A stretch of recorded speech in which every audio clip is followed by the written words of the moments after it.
Welcome into the CHGO White Sox Pregame Show, presented by PointsBet. Use promo code CHGO when you sign up to get 2 risk-free bets up to $2,000. Welcome into the CHGO studios here in the West Loop of Chicago. We are in Studio A, and it's a full CHGO White Sox crew. I'm Sean Anderson. You can follow me on Twitter at Sean_W_Anderson. Alongside me is Vinnie Duber.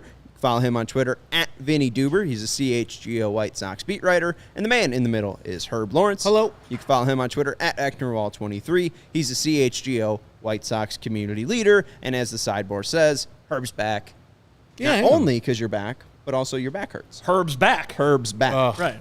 Herb is back. It's Herb's back. I feel like Larry Bird in his last couple of years. Just pinched nerve is nothing to mess with. It's just debilitating. You're still hooping, though. Yeah, exactly.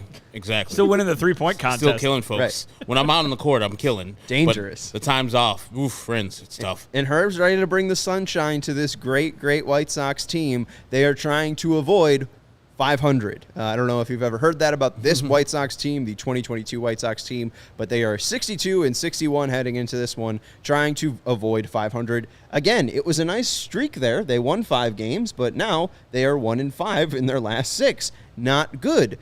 Do we think that 500 is in the future for the White Sox, Mr. Reese McGuire truther? Well, at some point, it's probably in the future for the White Sox. I mean, you were really looking at a glass half empty right there, saying, "Oh, how many times have we said can the White Sox avoid 500? How many times have we said can the White Sox get to 500 this season?" Obviously, now they're going in the wrong direction after going in the right direction for a little while there. But what have I said about this team?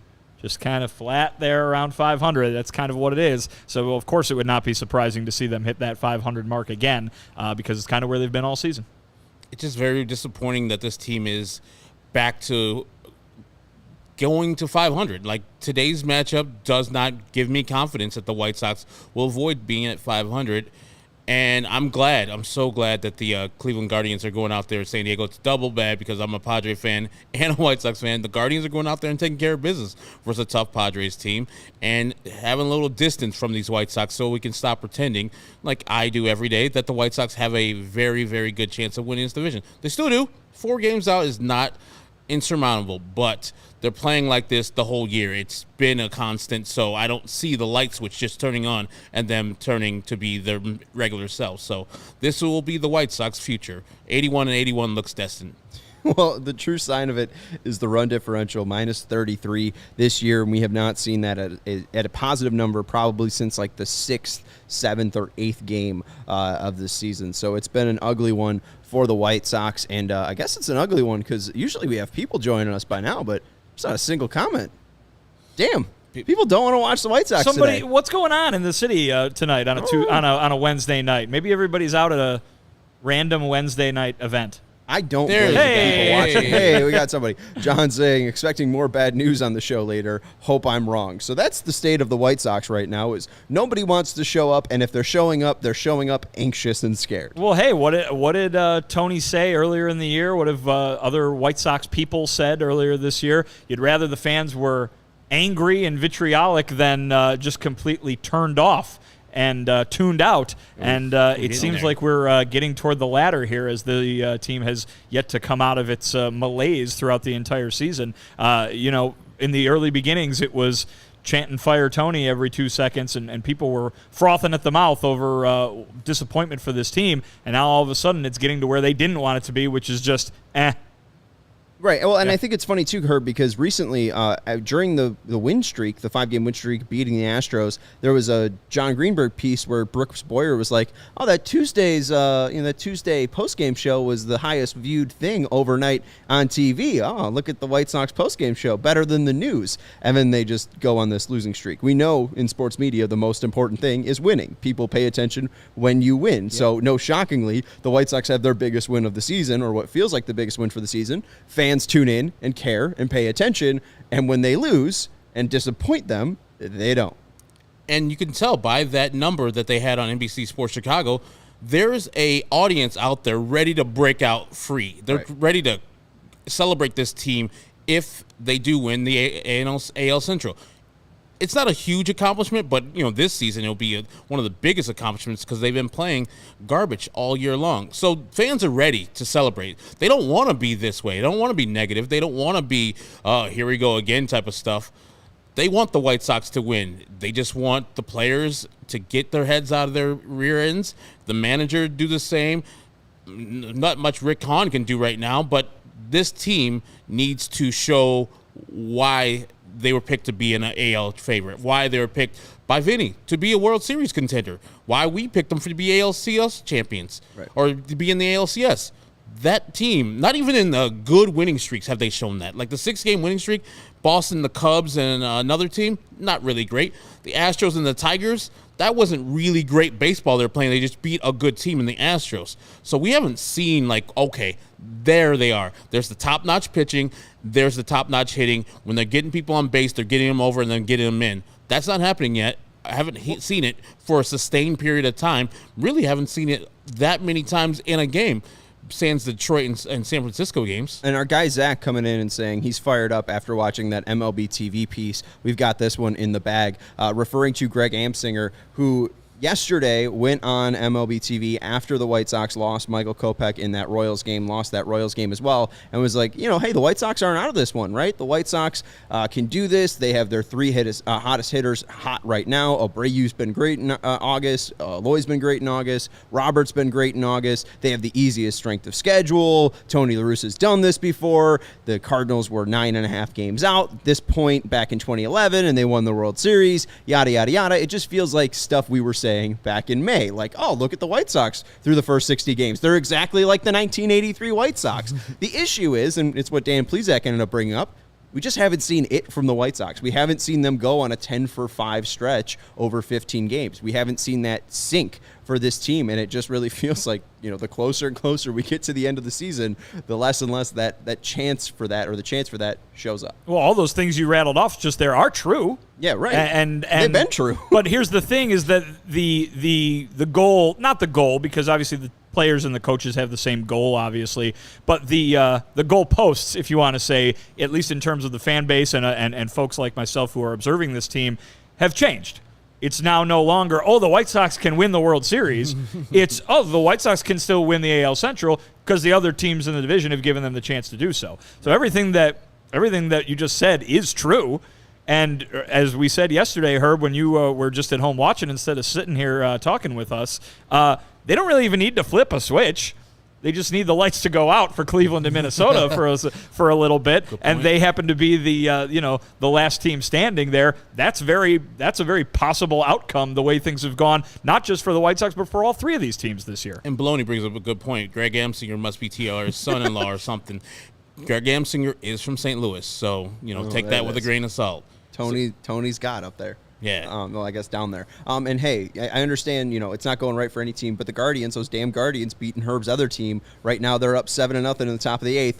They're not turning it on, but they're just consistently good. They're 7-3 in their last 10, and it just feels like, even when the Guardians slip a little bit, it's not like they, destroyed the Tigers when they played them, but they won enough games. They got out of that stretch, and now they're feeling good going to San Diego, and they're about to take 2 or 3 from a playoff team in the National League. Oh, listen, I mean, right now, if season ended today, obviously math, is what the season ends today, but if the season ended today, Cleveland's playing good baseball. You might even think that they, could do some damage in the playoffs, regardless, depending on what the matchups were, obviously. But the thing is, that hasn't been the case for the Guardians all year. You wouldn't have described the Guardians that way from for the last 5 months that we've been watching. And so, I mean, how long did it take them to get into first place to overtake a Twins team that impressed no one through the first 4 months of the season? So, I'm not saying everybody should be out there throwing all their money down on the White Sox to win the Central. I'm just saying, man, this has been an unimpressive group of teams,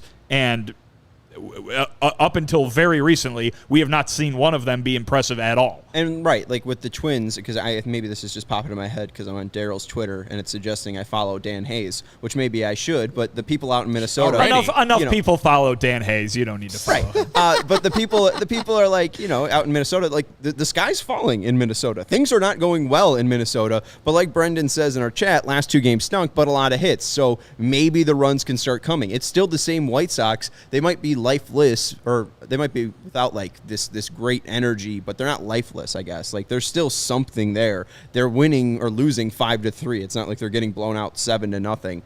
So I guess there is some hope. And since Herb is back, I guess we can give some Herbie Sunshine news. Daryl Van Schouwen reporting from Baltimore. Eloy Jimenez, who took the 102-mile-per-hour heater off his elbow last night, will likely start tomorrow. What? Tony La Russa says TLR plans to bat Robert Abreu Jimenez in 3, 4, 5 spots. So at least Eloy will be ready for tomorrow. Or we're the elbow guard, kids. Yes. That was tough to see. Really tough to see. I was like, uh-oh. Snake bitten again. They can't get out of each other's way. And like Eloy left the game in Cleveland last week, and I thought he was going to be out for longer. He came back, I think, the next day. And this is only a 1-day absence for Eloy. I'm sure he's just resting up. 102 miles per hour anywhere sucks. On your elbow even more. And that's probably going to be smarting for a while. I hope he can just battle through the pain, and it looks like on his running he still has those hamstring or / growing pains, literally. But he's playing with them, as you said, as the team wants him to learn how to play with a little discomfort in your hamstring, a little discomfort in your growing, because you're not going to be 100% after the season until like you get some rest. So this is the stretch drive. I'm glad Eloy is proving the doubters wrong, that he's a tough son of a bitch and play and will post when he can. Well, also, I'm just confused, too, because when I think of a bruise, the first day is kind of all right. It's the second day that's worse, so I don't know how he's going to feel tomorrow. TLR said swelling in Jimenez's elbow is down considerably, and he held lineup hoping he could go tonight. He took swings in the cage, and Tony said he's somewhat restricted, just not going to push it, but a good chance he'll play tomorrow. 100-mile-per-hour fastball could have been a lot worse, so I think we're lucky. Definitely lucky.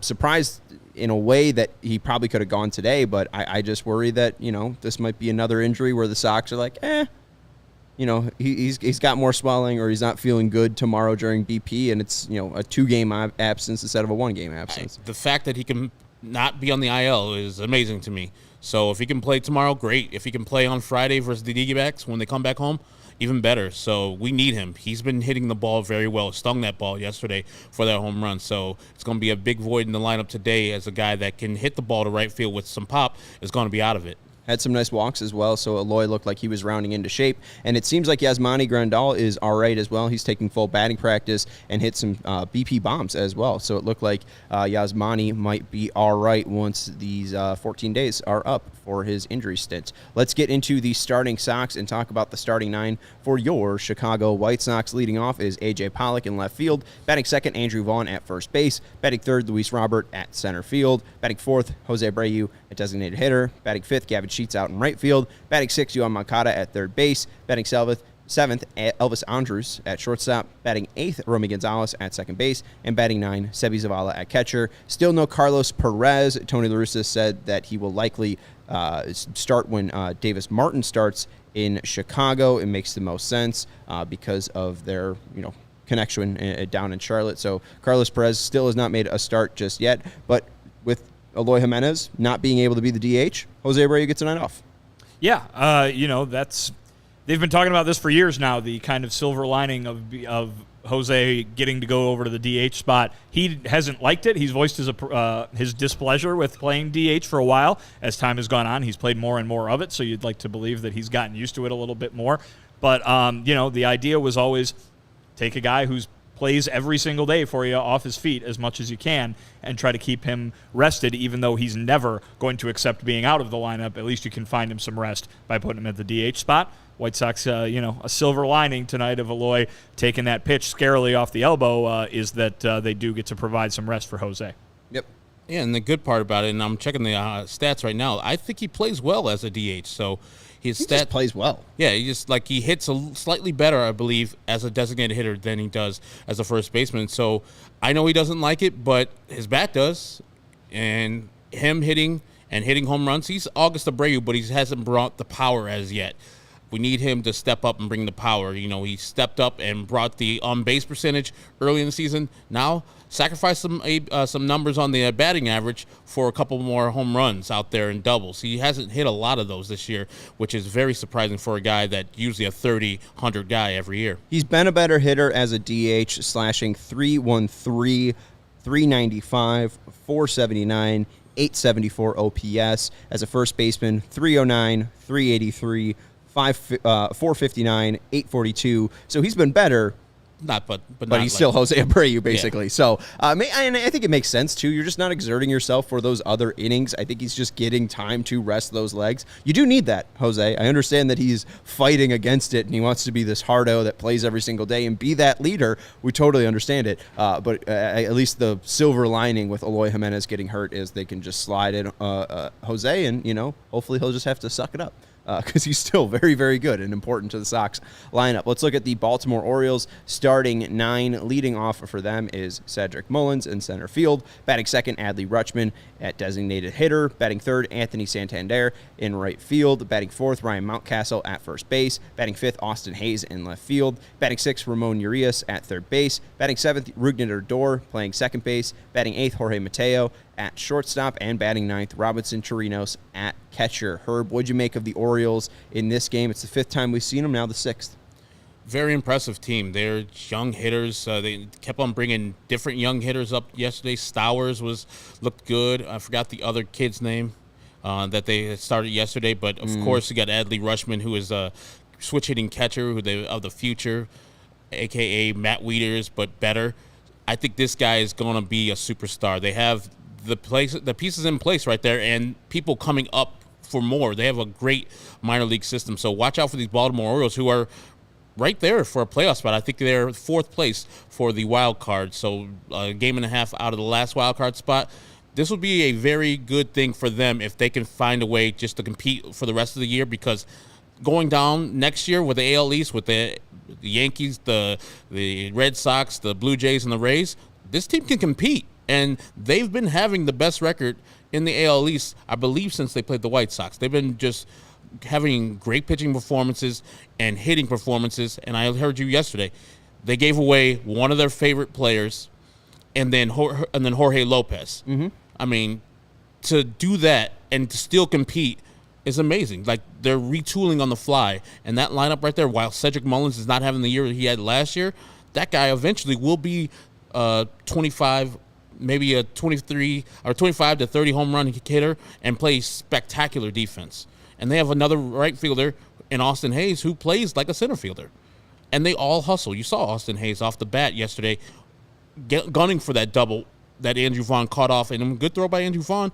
They have a lot of hungry young players that are much better than the White Sox. When they came to Chicago, I was like, if you look at the two teams and look at the lineups, you're like, of course the White Sox are better. But the Orange team played much better than the White Sox then, and they are right now. And the one thing, too, I heard on the score, Dan Bernstein and Lawrence Holmes mentioned it today, and Layla Rahimi, the Orioles kind of laid out that blueprint on how to beat the White Sox, because now we see the Guardians taking those extra bases against the White Sox, being more aggressive on the base path against Dylan Cease and Michael Kopech, and that's what the Orioles did on June 23rd. Since that, they're 33-19. They've been fairly consistent, and what we've noticed is, as long as they're able to score 5 runs, the pitching is good enough to hold off the opponent. So the White Sox just, again, Vinny, I know you love talking about it, the White Sox need to hit today. The White Sox hit plenty. And I think they would take offense to you calling them the hitless wonders on Twitter, because they're not the hitless wonders. They are the runless wonders. They don't score any runs, which is, a problem. But you're absolutely right. I think you just voiced it there as all the if the Orioles offense produces 5 runs, the pitching can do enough to get it done. White Sox kind of need to start doing the opposite of that, which is, the pitching's going to be there. Right. The offense just needs to do enough. And enough usually is 4 or 5 runs. In a ball game, sometimes it takes more, obviously. But when your pitching is as good as the White Sox pitching has been for the most part this season, 4 or 5 runs should get the job done. And so many times the White Sox have failed to get 4 or 5 runs. It happened again. It happened again last night, and it's the amount of chances they had to not just get it to 4 or to 5, but to 6, 7, 8, 9 last night, right. And they kept coming up empty. They're getting the pitching. They need the offense to do its job. My apologies, Vinny, for stepping on you. Oh, you're fine. John Means, he's been gone. Right. Their best pitcher. Was a down ballot Cy Young guy last year. Literally, you don't know any of these pitchers. I didn't know any of these pitchers before the White Sox played them. The Voth kid, no. I didn't know Spencer Watkins. And, they're doing this job with people. They're just developing. As I think Alex Root said in the comments yesterday, the Nationals release Voth and the Orioles fix him up. They have a good pitching lab. They don't understand how to make a pitcher great. And all he was throwing was those cutters, and he understands that the White Sox love to swing at a cutter/slider outside the zone. That's their shit. I would love for you guys not to look at the TV. Just look at me. Spencer Watkins, I love that you bring up finding these guys out of nowhere. What was his plan before the 2021 season? It was either pitch baseball or do this job. I say dig graves. Dig graves? Grave digger. It's I'll say he was going to carry a bindle onto passing freight trains. Okay, yeah. All right. A bindle carrier and like an old-timey hobo. Okay, old-timey hobo. Yeah, he can play grave digger. I'm sure he could play the harmonica. I'm sure he's a bean aficionado. Wears suit on his face well. Nothing beats the hobo life. Stabbing folks with my hobo knife. Thank you, Simpsons. Weirdly enough, you guys were wrong. No, you got to be kidding. He was planning on being a high school teacher. Wow, that's a much better job than a hobo. I would think so. More fruitful. Hobo not a job, so yeah. Yeah, well, inspiring those young folks.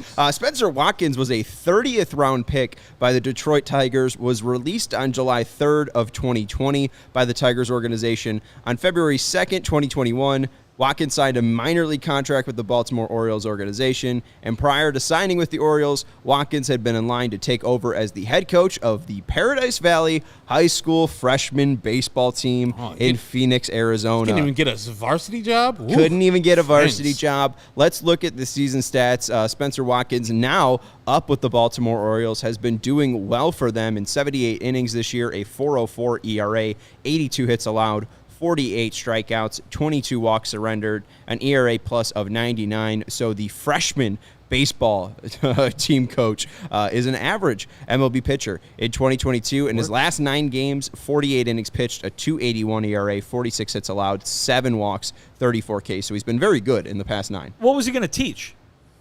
I don't know. I should look that up. I should try to find that. I think that job will be available to him if he wants it after he's done playing. Maybe. He might. He might be the varsity guy. I was going to say he might get that varsity job now. Just I've pitched in professional baseball. Oh, here's a freshman job for you. Get out of here. I'm glad he turned that down. I mean, because firstly he's a major league pitcher, but also the disrespect. How about the disrespect from that AD? Yeah, you pitched as a professional. Here's a freshman high school job. Well, actually, funny enough, the varsity coach is Greg Maddox, so it was tough. Tough. Not really. It was I was just trying to say. I mean, hey, in Paradise Valley, Arizona, out there in Scottsdale, I'm sure there are former ball players. You can scrape them off your windshield in the morning. There's so many of them. I wouldn't be surprised if a big name was coaching at every high school in Paradise Valley. Doesn't Paul Konerko got 16,000 square feet in Scottsdale? Yes. I'll tell you what, Mercy. They got all my money in Paradise Valley. Mercy. And let's look at Lucas Giolito.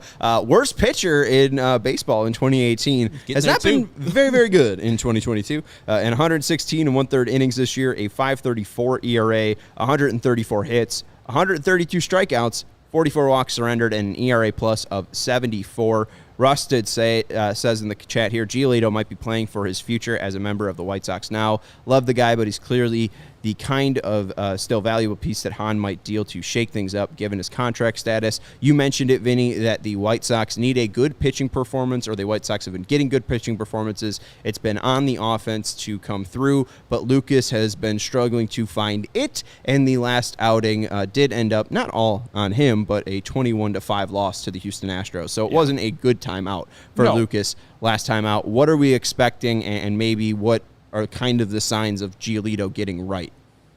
I don't think we've seen enough of him. Certainly, I mean, if we're just talking about the results, I saw some numbers earlier today. I think since the All-Star break, his ERAs are over 7 or something like that. I mean, that's really bad, and you can't do what we say that so many of the pitchers on this staff do on a regular start-by-start basis. Give your team a chance to win if you're going to be going out there and giving up that many runs every time out. So he obviously needs to pitch like the Lucas Giolito of old. He hasn't been doing that. That's been a big problem. I'm not saying anything terribly insightful here, but I think it's past that point, right? I mean, it's past the point of, what's wrong with this guy? So this is curious. I mean, it's getting to the point where it's critical. Just go out there and get outs and don't give up runs. So we know he can do it. It's just a matter of him doing it now. You would think with his great friend Ethan Katz by his side, this would be the optimal conditions in which he could figure something out. Hasn't clicked yet. They got to figure something out, if not for the rest of this season, moving into next season. Rusted's comment, I think, is half wrong, half right kind of thing in a way. Maybe just half agree, half disagree. I don't think anybody would go as far to say that he is, wearing out his welcome or anything like that. Some other, I think we're seeing some overreactions when it's like, DFA him, or is he not going to be part of the, he's playing for his job. I don't know if he's playing for his job. That being said, the back half of what Rusted said there could very well come true, because I don't think that Rick Hahn is going to take anything off the table coming up this offseason in the wake of what's been a very disappointing campaign to try and get this kind of thing back on track. Maybe Lucas Giolito is a piece that is mentioned in trades. Again, just because I think anybody probably could be, with a few notable exceptions, just based on what the contracts are and how difficult it might be to move some of them. Right now, Lucas is not one of those players who's going to be making an astronomical amount next year. I think about Yohan Moncada. I think about, guys like Robert Jimenez coming up, and I think about Yasmani Grandal, guys that could be very difficult to move from a money standpoint. Lucas isn't one of those guys, and so I definitely think that, when you talk about not taking anything off the table, he's included.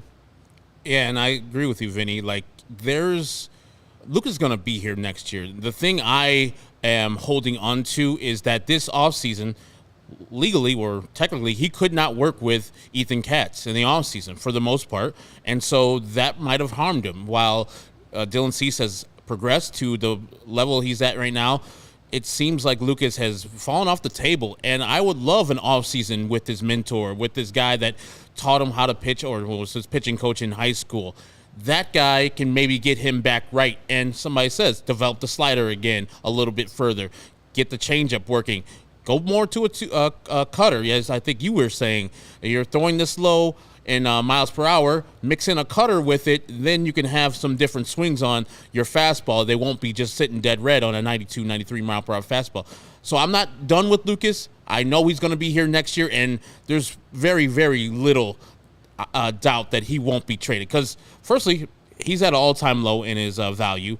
Secondly, he's coming up for a contract the year after that. So who's going to try to trade for Lucas Giolito, who's this bad? Right. And you're not going to get any value for him. So might as well just keep him and pitch him yourself. I see someone, our guy Matthew Cortez, he's saying, is he messing with Jerry doing preseason stuff? If this is the way he chooses to mess with the White Sox for their little spat with, their spat with the arbitration thing, he's only hurting himself, because he goes to the arbitration negotiation, he's like, hey, I want 7.5, and they're like, how about 5.5? Like, you just cost yourself a lot of money here with the negative performance. People asking, is it sticky stuff? Our guy Thumbs Up Kevin, is it sticky stuff? I think it's mainly throwing 92, and I think it's just the lack of velocity. He talked about in the offseason during the lockout, getting out his frustration. He got out through weightlifting. He got out and came into camp at 280, now pitching at 265, but he's usually at 245. And he got injured in the first start against the Tigers, and it feels like he really hasn't bounced back, dealt with COVID. So I just don't think his body's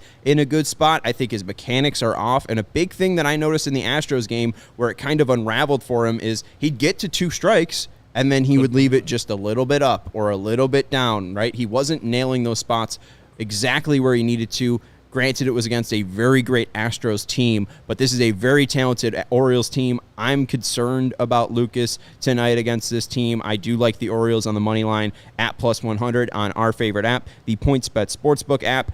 They're counting down the days until the football season with a new offer every day until the season kicks off from now until September 8th. The PointsBet Power Hour will unlock a new daily offer from 12 p.m. to 1 p.m. Central Time. Sign up for the PointsBet Sportsbook right now using the code CHGO to get 2 risk-free bets up to $2,000. And don't miss out on your chance to get daily access to free bets, boosted odds, and so much more now through September 8th. But that's not it. If you make a $51 or more first-time deposit, you'll receive a free CHGO membership, which unlocks all of our web content, and you'll even get a free shirt of your choice from CHGO Locker. Download the PointsBet app today and use code CHGO to take advantage of this limited-time offer. And don't just bet. Live your bet life with PointsBet. If you or somebody you know has a gambling problem and wants help, call 1-800-GAMBLER for crisis counseling and referral services. Again, I like the Orioles on the money line tonight at plus 100, so that's your betting pick. But it's now time to go into our clicks to pick and predictions. Vinny, what are you thinking of this matchup? I mean, you can't be too high on the White Sox offensively after what we've seen for so many games in a row here. Obviously, we know they have it in them to do some stuff, and it does seem like every once in a while they'll pop up with a big offensive night. But it's hard to predict when that's going to come around, and so I think the only thing you can do is predict a low-scoring night for them. I'll say that they go ahead and lose this one 5-2. I'll go ahead and pick Gavin Sheets, though, to have a good night. He was on base a few times last night. Yes. I'm going to go 7-3. The White Sox lose. Lucas gets hit pretty hard. But August Abreu shows up. He hits one over the fence, and that's not enough. It's just going to be a solo home run. White Sox lose 7-3. 19 games Jose Abreu has gone in the month of August without a home run. It's been a long stretch for him. He hit 2 early on in the season in the month of August. It felt like August Abreu was back, but he just didn't have it in the past 19 games. So we'll see if he finds the power stroke. Who did I go with? Did I go with Luis Robert? Yeah, he's been murdering the ball. O'Neal Cruz just hit a ball 112 miles per hour. 122. 122, right. I think Luis Robert can do that. He just had the hardest hit White Sox hit or hardest hit ball at 117. So maybe he'll hit one right at that giant, massive wall out in left field. But I do think the White Sox lose this one. I think they'll lose 6-2. I don't think they'll be able to get the power. If they do, I think it comes off Spencer Watkins' slider. I think we have the heat map here. If they're able to damage this pitch, that will be the bread and butter. You can see the red in the middle of the plate. Hopefully they can do the damage off of those pitches. Luis Robert got 2 sliders yesterday, middle of the plate. He nailed them for 2 doubles. So hopefully that will be the White Sox bread and butter. His slider isn't fast. He basically throws what you were talking about with that cutter I was talking about with Giolito. It's basically just altering the grip, altering the pressure points. The cutter comes in about 86. The slider comes in about 79. So it is slower. The White Sox should hopefully have a decent time dealing with Spencer Watkins because it isn't an elite slider. It's his worst pitch according to run value. So hopefully they can find the offense tonight and get a win and can avoid 500. We will recap the game for you live here on the CHGO Sports YouTube channel, so make sure to subscribe, hit that notification button, and also hit that like button if you enjoyed the half-hour coverage that we just gave for you on the pregame show. We'll see if the White Sox can avoid 500. For Vinnie Duber, that's Vinnie Duber. Follow him on Twitter at Vinnie Duber. That's Herb Lawrence. You can follow him on Twitter at Ecknerwall23. I'm Sean Anderson. You can follow me on Twitter at Sean_W_Anderson for everyone. Thank you to Stephen Nicholas for your production, and we'll talk to you after the game. Bye. Go Sox.